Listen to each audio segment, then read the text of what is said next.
Welcome to Dr. Bill's China. Today I'd like to ask you, have you eaten? Chinese greetings.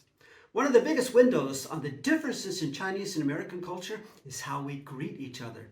Even in the 1850s, Westerners here in Xiamen, who are obsessed with privacy, wrote about how Chinese ask personal questions. And to this day, strangers on a bus will ask me, where are you from? Where do you work? How much money do you make? Americans would never ask a stranger how much they earn. I don't even know how much my sons earn, though I hope it's enough to take care of their old father.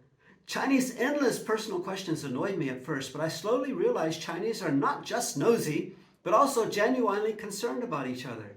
If I told the Chinese I had a problem, they'd drop everything on the spot to help me. It's very different from places where people can live in the same house for 20 years and never talk to their neighbor. But back to greetings. In the early 90s, an American student at Xiamen University, who was always complaining to me about China, said, "I'm sick of nosy Chinese questioning everything I do.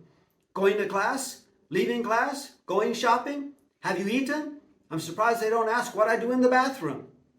I asked David, "If you dislike China so much, why study Chinese?" David said, "Because China trade is most profitable." Well, at least he was honest. He hated China, but loved his money. But he seemed so unhappy that I decided to help him leave. I glanced about furtively.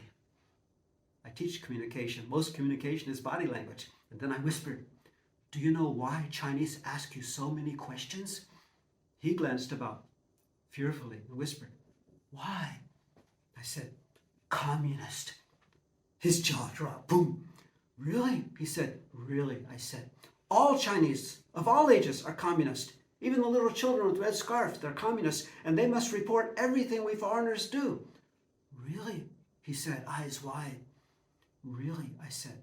"Next time they ask, 'Have you eaten?' reply, 'Yes, I've eaten.'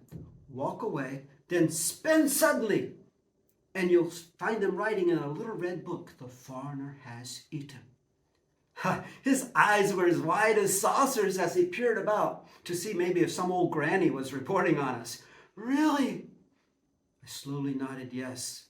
And then I laughed and said, "No, not really." But the damage was done. He was so flustered, he left China only days later. My wife was furious. "Bad, bad Bill Brown. You should have helped the poor guy." I said I did help him. I helped him get some peace by leaving.